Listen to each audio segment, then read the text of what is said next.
So Silo Season 2, Episode 4 seems to all be about problem solving. Jules needs to make a suit to get out and get back home. Bernard has multiple plates spinning all at once. Take the story in a pretty shocking ending. So let's get to it.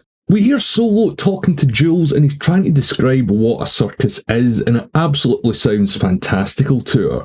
I mean, imagine trying to describe an elephant to someone who'd never seen it before. It'd be like a dragon or a mythical beast to us. But again, all this proves that Solo knows a lot compared to the Prime Silo residents. And all this is really comparing their existences when you think about it. As I said, they're still trying to make her a suit to get back home, and they decide to try and make an air pump based on the suits from 2000 Leagues Under the Sea. Exploring the silo, Jules notices a lot of numbers all over the place, and it seems to be a classroom that she finds herself in. Solo tells her a bit about what happened in the rebellion, and it happened around Founders Day, a holiday that they celebrated in this silo but not back in the Prime one. So it seems that Solo was there for it, and it reinforces my theory that he was the boy from episode 1. She does mention the fact that he's got 2 different coloured eyes, but he doesn't really want to talk about what happened, so I guess we're going to find out about that later on.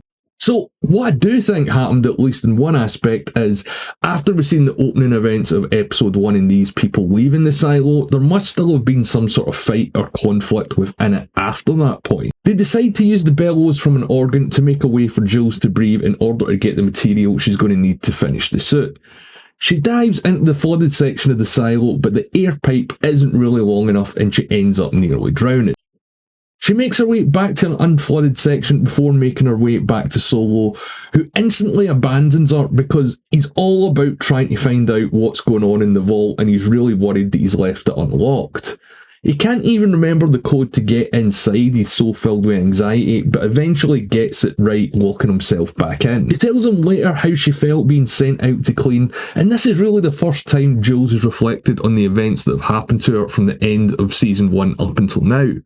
And I really enjoyed the Jules and Solo scenes. I'm always curious what Solo is going to drop into the conversation that Jules is not going to have an idea about what he's talking. And let's be honest, Steve Zahn is absolutely killing it this season as well as Solo, but I'll get to that later on in the video. Back in the Prime Silo, Nox tells Shirley he thinks the names on the walls of Mechanical are people who died in previous rebellions.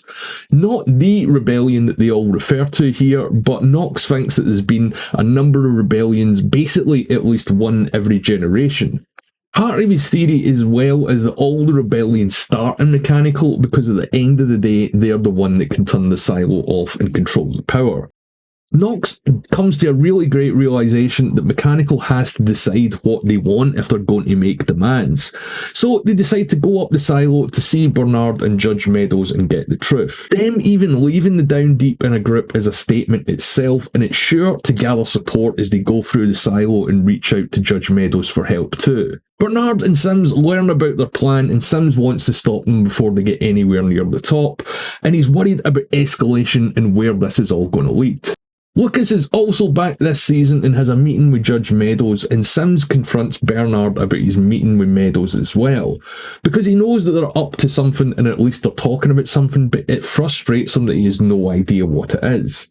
Bernard, as I said, is still trying to micromanage everything, and that includes Judge Meadows, as he's pretty pissed off that she's agreed to meet Lucas in the Down Deepers. She still wants to leave and pushes Bernard to keep up his end of the deal, and she meets Lucas, as I mentioned, and talks about the actions that led to his imprisonment, and this is really the first time we've seen Meadows do her job in the silo in her role as a judge. She hears him out, but also doesn't really change her mind on his situation. She asks to speak to him alone, and she wants to know about the lights in the sky that he watched before he was imprisoned in Season 1. So she seems to be trying to learn more about the outside, you'd think, but of course it turns out that she already knows what they are. He tells her his theory about how solar mechanics works in the sun and the earth and all that stuff, and you know, he's 90% right, or at least he's mostly right. She fills in the blanks, telling him that the lights are called stars and there's billions of them and what they are, and he's right about, well, pretty much everything as I said.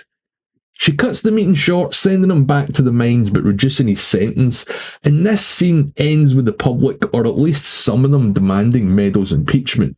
The Down Deepers are met by deputies sent by Billings for their own protection.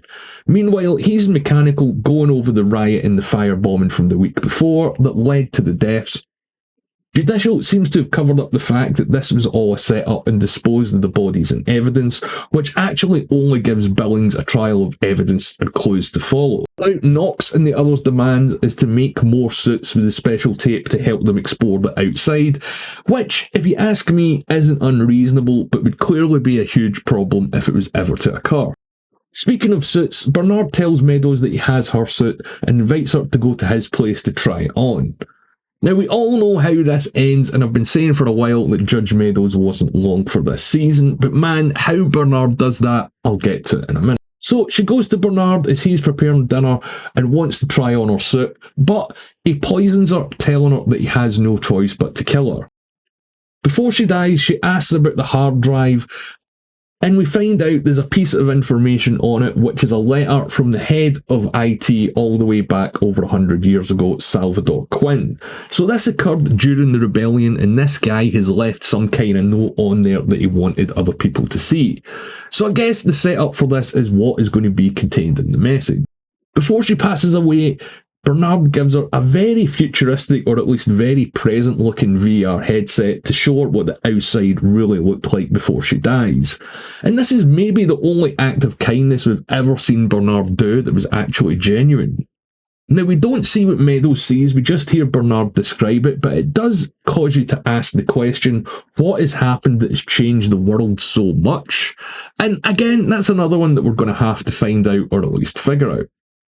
He calls Sims to help dispose of Meadows, and we see Sims with a knife, which he's maybe going to use, and I'll get to that in a bit.